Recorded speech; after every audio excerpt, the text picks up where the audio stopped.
वैद्यकीय क्षेत्रामध्ये अनेक उपचार पद्धती विकसित होत असताना रोगाच्या मुळावर इलाज आणि पर्सन ॲज अ होल या मूळ तत्वांमुळे होमिओपॅथी आज आपलं स्थान भक्कमपणे टिकून आहे. त्याचबरोबर होमिओपॅथीबद्दल मोठ्या प्रमाणात होत असलेल्या जनजागृतीमुळे सर्वसामान्यांपासून ते अतिश्रीमंतांपर्यंत सर्व वर्गातील लोक आज होमिओपॅथीकडे वळत आहेत. जगभरामध्ये आज होमिओपॅथी क्षेत्रात तज्ज्ञ संशोधक आपल्या संशोधन आणि अनुभवाद्वारे एकीकडे अनेक दुर्धर व्याधीतून असंख्य रुग्णांना रोगमुक्त करून त्यांना सामान्य आणि आरोग्यपूर्ण आयुष्य जगण्यात मदत करत आहेत, तर दुसरीकडे मोठ्या प्रमाणात होमिओपॅथीबद्दल जनजागृतीही करत आहेत. होमिओपॅथी विश्वातील असंच एक व्यक्तिमत्व मॉडर्न होमिओपॅथीचे संस्थापक आणि मुख्य कार्यकारी अधिकारी डॉक्टर विजय कुमार माने.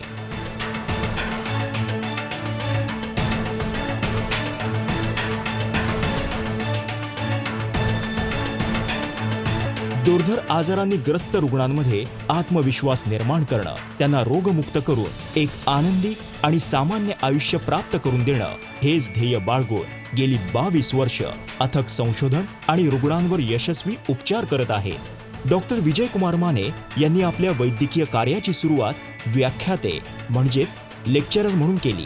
त्यासोबतच पारंपरिक उपचार पद्धतीने दुर्धर मानलेल्या विविध जीवघेण्या आजारांवर अविरत संशोधन, प्रत्यक्ष अनुभव आणि उपचार यातून मॉडर्न होमिओपॅथीची क्युरेटिव्ह लाईन ऑफ ट्रीटमेंट ही अत्यंत साधी आणि सोपी परंतु दुर्धर व्याधींपासून मुक्ती देणारी उपचार पद्धती निर्माण झाली. 22 वर्षांपूर्वी कोल्हापूरमध्ये लावलेल्या रोपाचा आज महाराष्ट्र, गोवासह 12 क्लिनिक्समधून देश विदेशातील रुग्णांना लाभ होत आहे. मॉडर्न होमिओपॅथीच्या क्युरेटिव्ह लाईन ऑफ ट्रीटमेंटची निर्मिती डॉक्टर विजय कुमार माने यांच्या अविरत संशोधन, प्रत्यक्ष अनुभव आणि उपचार यातून झालेली आहे आणि उत्तरोत्तर त्यामध्ये नवीन संशोधन प्रक्रिया सुरू असते. Cancer, kidney failure, liver cirrhosis, मधुमेह, अस्थमा, अस्थिरोग या आणि इतर अनेक दुर्धर आजारांवरील डॉक्टर विजय कुमार माने यांचं संशोधन आणि त्या संशोधनावर आधारित औषधांची निर्मिती मॉडर्न होमिओपॅथीमध्ये होत असते. रुग्णांना सहजपणे घेता येतील अशी औषधांची किट, लिक्विड आणि ग्लोब्युल्स निर्मिली जातात आणि ती हाताळण्यासही अत्यंत सोपी असतात. नमस्कार, मी अनुश्री करंदीकर. आरोग्याचं मॉडर्न योग या विशेष कार्यक्रमामध्ये तुमचं सगळ्यांचं मनापासून स्वागत. मॉडर्न होमिओपॅथीच्या क्युरेटिव्ह लाईन ऑफ ट्रीटमेंटच्या द्वारे cancer, liver cirrhosis, kidney failure यासारखे गंभीर आजार बरे होताना दिसत आहेत आणि रुग्ण सामान्य आयुष्य जगताना दिसत आहेत. आणि याचा पुरावा म्हणून आपण रुग्णांचे रिपोर्ट्सही पाहत असतो, रुग्णांचे अनुभव त्यांच्याचकडनं ऐकत असतो. आजच्या भागामध्ये आपण क्रॉनिक किडनी फेल्युअर या विषयावरती मार्गदर्शन करून घेणार आहोत आणि या विषयावरती मार्गदर्शन करण्यासाठी आपल्याकडे आलेले आहेत मॉडर्न होमिओपॅथीच्या सिनियर होमिओपॅथिक कन्सल्टंट मॅडम. कार्यक्रमामध्ये मनापासून स्वागत. नमस्कार. नमस्कार मॅडम. आपण गेल्या काही भागामध्ये किडनीच्या संदर्भात वेगवेगळे आजार आहेत त्याविषयी जाणून घेतोय. आज आपण क्रॉनिक किडनी फेल्युअर या विषयासंदर्भात बोलणार आहोत. तर नेमकं क्रॉनिक किडनी फेल्युअर म्हणजे काय आहे, कशामुळे होतं, काय सांगा. क्रॉनिक किडनी फेल्युअरमध्ये काय होतं तर दीर्घकाळासाठी किडनीच्या पेशींचा ऱ्हास व्हायला सुरुवात होते. ही प्रोसेस ओव्हर द पिरियड सुरू असते, म्हणजे काही महिने ते काही वर्ष ही प्रक्रिया सुरू असते. ही अत्यंत स्लोली, संथ, धीम्या गतीनं सुरू असते. जेव्हा दोन्ही किडनीची कार्यक्षमता 35 ते 50% टिकून असते त्यावेळेस पेशंटला कुठलाही त्रास जाणवून येत नाही. रिपोर्ट्स केले तर तेही नॉर्मल असतात. पण जसजसं हे 50%पेक्षा अधिक कार्यक्षमता दोन्ही किडनीची कमी होते तसतसा आजार हा पुढच्या टप्प्यात जातो व पेशंटला त्रास व्हायला सुरुवात होते. या त्रासामध्ये भूक कमी लागणे, जेवणावरची इच्छा नसणे, त्याचप्रमाणे सतत उलटी, मळमळ, थोडेसे श्रम केल्यानंतर दम लागणे, हिमोग्लोबिन कमी असणे या व अशा प्रकारच्या तक्रारी आपल्याला दिसून येऊ शकतात. क्रॉनिक किडनी डिसीजचे 5 टप्पे आहेत. स्टेज 1 to 3 मध्ये साधारणतः 60 ते 70% नुकसान झालेले असते. स्टेज 4 to 5 मध्ये साधारण 70 ते 80% आणि 80 ते 90% नुकसान झालेले असते किडनीचे आणि किडनीची कार्यक्षमता तितकी कमी झालेली असते. जसं आपण आज म्हणतोय तसं की आपण गेल्या काही भागामध्ये डायबिटिक बघितल्या गोष्टी, परंतु आज आपण डायबिटीस आणि हायपरटेन्सिव्ह या दोन्ही दृष्टिकोनातून विचार करणार आहोत. तर मग अशा वेळेला ही जी नेफ्रोपॅथी आहे ज्याच्यामध्ये डायबिटीस आणि हायपरटेन्सिव्ह या दोन्ही गोष्टी कव्हर होतात, हे आजार नेमका आहे तो कशामुळे होतो, किडनीवरती नेमका जो इम्पॅक्ट आहे तो नेमका कशामुळे होतो. यामध्ये डायबिटीज जर नियंत्रणात नसेल तर किडनीकडे 40% जास्त रक्त प्रवाहित होतं आणि त्याचा अतिरिक्त ताण किडनीवर पडायला सुरुवात होते. हा अतिरिक्त ताण जर जास्त कालावधीसाठी राहिला तर अर्थातच ब्लड प्रेशरचा त्रासही सुरू होतो पेशंटला, हाय ब्लड प्रेशरचा. आणि हाय ब्लड प्रेशरमुळे आणखी किडनीची कार्यक्षमतेवर गंभीर परिणाम दिसून येतात. म्हणजे ही जशी कार्यक्षमता हळूहळू कमी व्हायला लागते, 35 ते 50% जेव्हा कार्यक्षमता टिकून असते तेव्हा पेशंटला कुठलाही त्रास जाणवत नाही, कुठलंही लक्षण जाणवत नाही. रिपोर्ट्स केले तर तेही नॉर्मल असतात. पण ज्यावेळेस हे 50% पेक्षा जास्त दोन्ही किडनीची कार्यक्षमता कमी होते त्यावेळेस मात्र पेशंटना अंगावर सूज येणे, उलटी, मळमळ, जेवणाची अनिच्छा असणे, थोडेसे श्रम केल्यानंतर दम लागणे व हिमोग्लोबिनची कमतरता या व अशा प्रकारच्या तक्रारी आपल्याला दिसून येतात. क्रॉनिक किडनी डिसीजमध्ये 5 टप्पे असतात. यामध्ये पहिल्या दुसऱ्या टप्प्यामध्ये साधारणतः 50 ते 60% किडनीचं नुकसान झालेलं असतं. तिसऱ्या व चौथ्या टप्प्यामध्ये 60 ते 80% किडनीचं नुकसान झालेलं असतं. व 5व्या आणि शेवटच्या टप्प्यात ज्याला आपण एंड स्टेज रिनल डिसीज म्हणजे ESRD असं म्हणतो, त्यामध्ये मात्र 90% पेक्षा जास्त किडनीची कार्यक्षमता कमी झालेली आढळून येते आपल्याला. सतत जर का BP आपला हाय असेल आणि त्याचबरोबर शुगर सुद्धा असेल तर मग ह्याचा किडनीवरती अशा प्रकारे इम्पॅक्ट होतो. मग त्याचे जे दुष्परिणाम असतात ते साधारण कुठल्या स्वरूपामध्ये दिसून येतात? आपले जे बॉडी स्ट्रक्चर असतं, शरीरातली आपली जी आतली रचना आहे ती 130-80 या ब्लड प्रेशरसाठी डिझाईन असते किंवा तेवढं ब्लड प्रेशर ते सस्टेन करू शकते. पण 130-80 पेक्षा जेव्हा ब्लड प्रेशर जास्त प्रमाणात वाढायला लागतं तेव्हा आतल्या रक्तवाहिन्यांचं अस्तर खराब व्हायला सुरुवात होते. हे रक्तवाहिन्यांचं अस्तर जर जास्त प्रमाणात खराब झालं तर मग ब्लड प्रेशरचा त्रास आणखी पेशंटचा वाढू शकतो. मग त्या अशा वेळेस 2 किंवा 3 ब्लड प्रेशरची औषधं देऊन सुद्धा ब्लड प्रेशर नियंत्रणात राहत नाही. 30 वर्षापेक्षा कमी वयाच्या व्यक्तीमध्ये जर ब्लड प्रेशरची औषधं देऊनही जर ब्लड प्रेशर नियंत्रणात राहत नसेल तर मात्र किडनीचा आजार नाही ना याची खात्री करून घेणं फार गरजेचं असतं.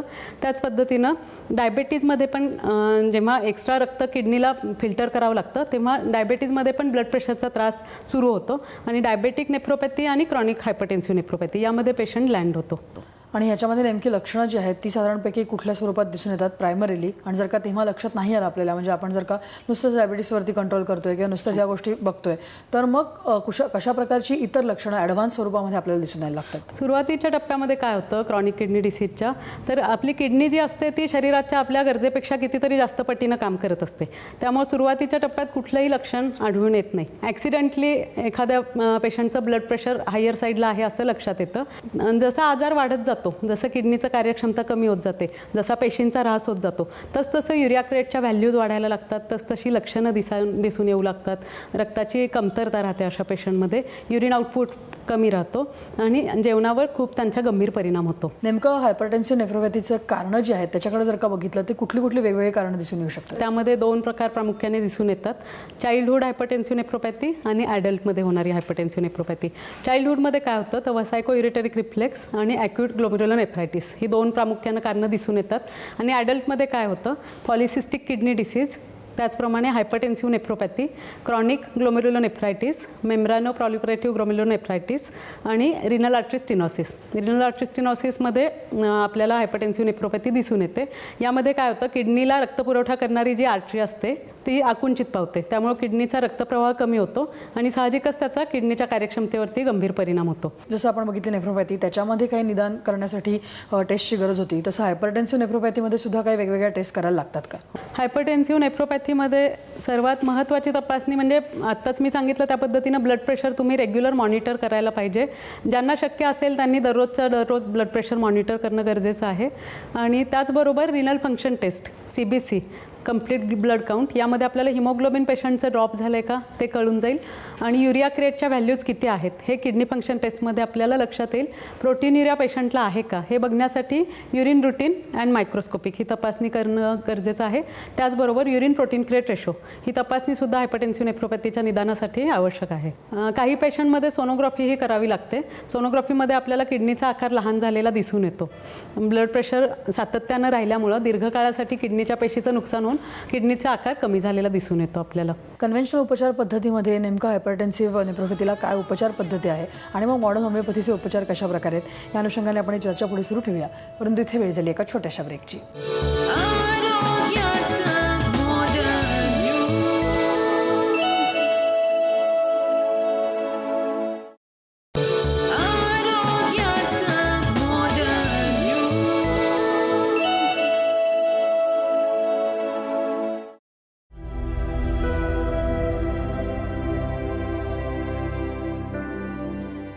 ब्रेकनंतर आरोग्याचं मॉडर्न योग या विशेष कार्यक्रमामध्ये तुमचं सगळ्यांचं पुन्हा एकदा स्वागत.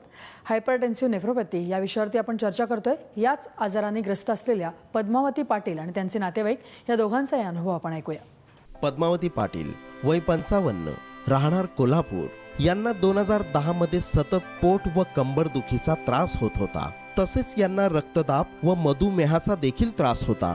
2010 मध्ये मला पोटात दुखत होतं आणि कमरेचा पण त्रास होता आणि BP आणि शुगर दोन्ही होतं. आमच्या इथले स्थानिक डॉक्टर जे आहेत ना त्यांच्याकडे गेलो आम्ही दाखवायला. मग त्यांनी सांगितलं की स्कॅनिंग करायला पाहिजे. स्थानिक तज्ज्ञांना दाखविले असता तज्ज्ञांनी सोनोग्राफी रिपोर्टनुसार त्यांच्या दोन्ही किडनींना सूज असून दोन्ही किडनींवर दाब येतो असे सांगितले. सोनोग्राफीनुसार त्या डॉक्टरांनी किडनीला सूज आहे आणि प्रेशर येते असं सांगितलं. यानंतर त्यांनी प्रचलित उपचार पद्धतीमध्ये एका नामांकित तज्ज्ञांना दाखविले. नामांकित डॉक्टरांनी औषधोपचार चालू केली. 1-2 महिने औषध घेतले आणि परत त्याचा काय उपयोग आम्हाला एवढा काय वाटला नाही. माझे ब्लड एरिया आणि क्रिएटिन खूप प्रमाणात वाढलेलं होतं. त्यांचे सेरम क्रिएटिनिन व ब्लड युरिया वाढला होता. त्यांचे लघवीतून प्रोटीन जाण्याचे प्रमाण देखील वाढले होते. यानंतर त्यांनी सप्टेंबर 2015 मध्ये मॉडर्न होमिओपॅथीचे औषधोपचार सुरू केले. सप्टेंबर 2010 पासून मॉडर्न होमिओपॅथी डॉक्टरांची औषध चालू केली. औषधोपचार सुरू केल्यानंतर 2 ते 3 महिन्यातच त्यांना फरक जाणवू लागला. माझे पोट आणि कंबर दुखत होते ते मॉडर्न होमिओपॅथी औषध घेतल्यामुळे कमी आलं. पूर्वी मला शुगरचा त्रास होता तो आता बंद झाला आहे. माझा HB आता 11.9 इतक्या प्रमाणात वाढला आहे. त्यांचा सतत पोट व कंबर दुखीचा त्रास बंद झाला. त्यांचा रक्तदाब व मधुमेह देखील नियंत्रणात आला. आता मला पूर्वीसारखा आता अजिबात त्रास होत नाही. माझी कामं मी सगळं करू शकते. त्यांचा HB 11.9 इतक्या प्रमाणात वाढला. त्यांचे क्रिएटिनिन 1.0 व ब्लड युरिया 28.0 इतक्या सामान्य स्थितीत आला. मॉडर्न होमिओपॅथीची औषधं घ्यायची सोपी पद्धत आहे आणि ही औषधं घेताना आपण सगळी कामं करत सुद्धा ही औषधं आपण घेऊ शकतो. ज्या पेशंटना असा त्रास होत असेल त्यांनी मॉडर्न होमिओपॅथीचे विजयकुमार माने यांची औषध घ्यावी. सौ पाटील यांना पूर्वी होणारे सर्व त्रास बंद झाले असून त्या सध्या मॉडर्न होमिओपॅथीच्या औषधोपचारांसह सामान्य व आनंदी जीवन जगत आहे. तर हायपरटेन्सिव्ह नेफ्रोपॅथीने ग्रस्त असलेल्या पद्मावती पाटील यांचा अनुभव आपण ऐकलेला आहे. कशा प्रकारे ही संपूर्ण केस डॉक्टरांनी हँडल केलेली आहे ते आपण त्यांच्याकडनं जाणून घेणार आहोत. परंतु इथे वेळ झाली एका छोट्याशा ब्रेकची.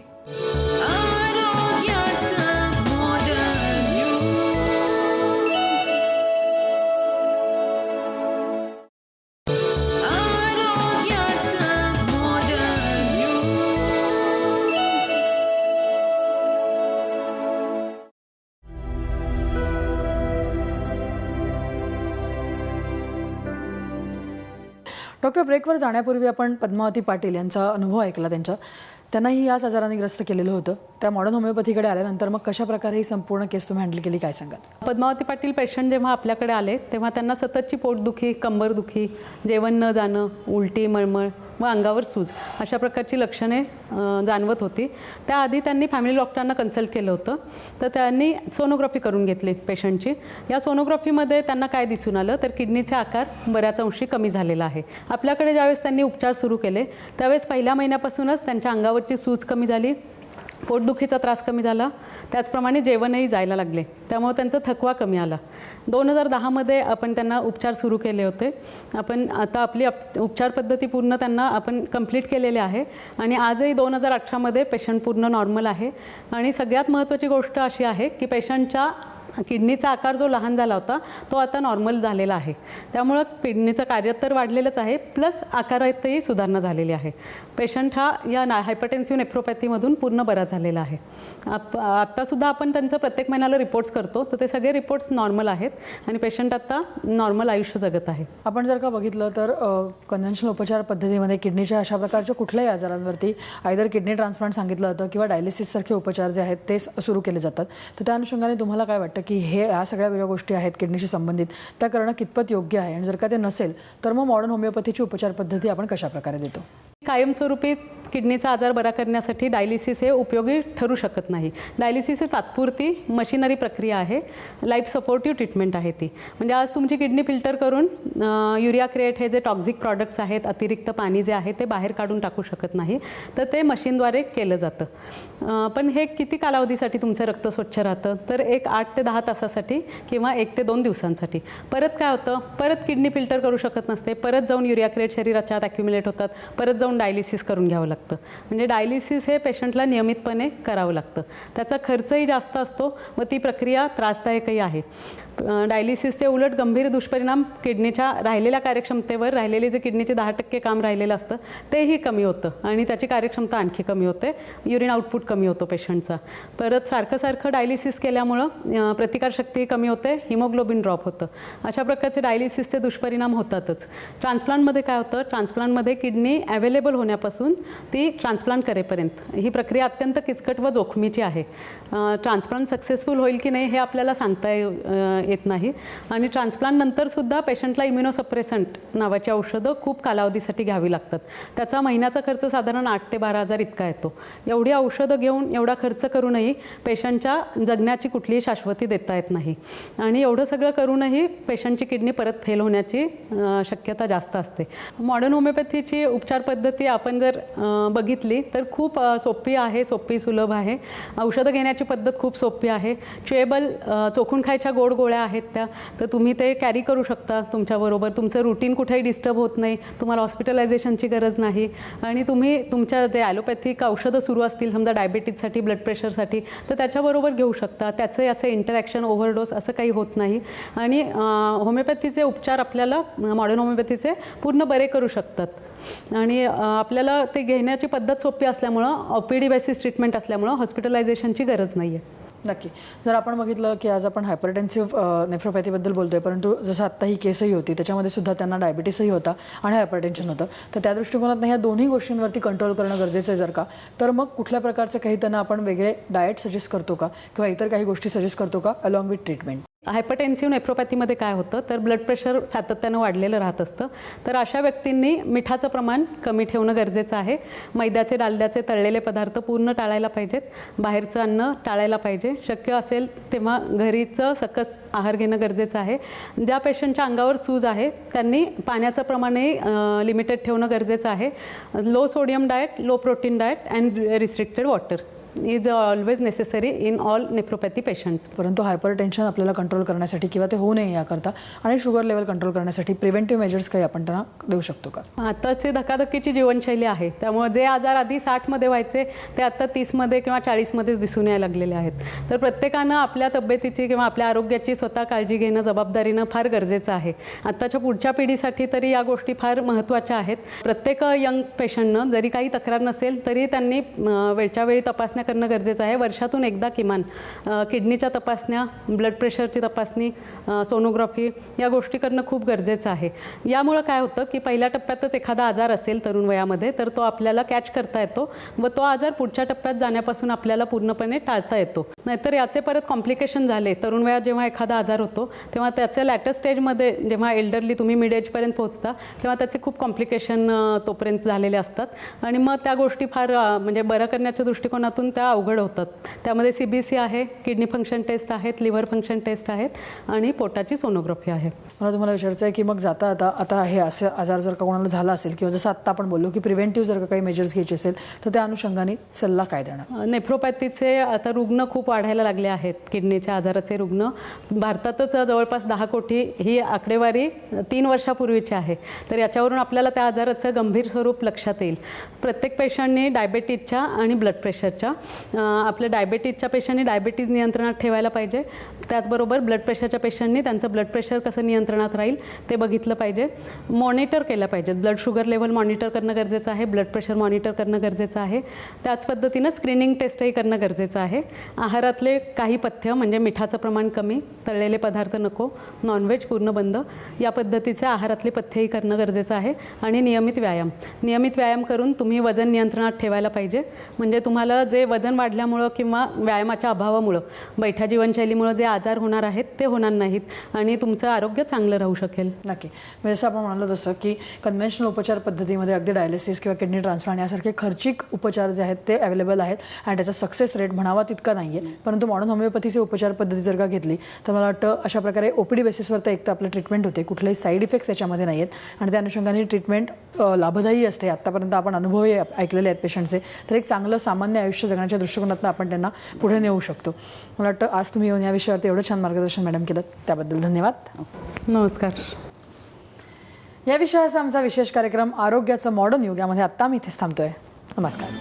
आमचा पत्ता मॉडर्न होमिओपॅथी, गीता मंदिराजवळ, रेनॉल्ड शोरूम शेजारी, कावला नाका, कोल्हापूर. समुपदेशन आणि मार्गदर्शनासाठी खालील केंद्रांवर संपर्क साधा. कोल्हापूर, दादर, कळवा, धनकवडी, पिंपरी चिंचवड, नाशिक, औरंगाबाद, नांदेड, नागपूर, सोलापूर, गोवा, मडगाव, म्हापसा. सल्ला आणि मार्गदर्शनासाठी मिस्ड कॉल द्या 7038833881 किंवा 7038833882. संपर्क क्रमांक 9730339009 किंवा 9372728009. आमचा टोल फ्री क्रमांक आहे 1800-121-8009. Website www.modernhomeopathy.co.in. आमचा ईमेल ID आहे info@modernhomeopathy.co.in. modernhomeopathy8009@gmail.com.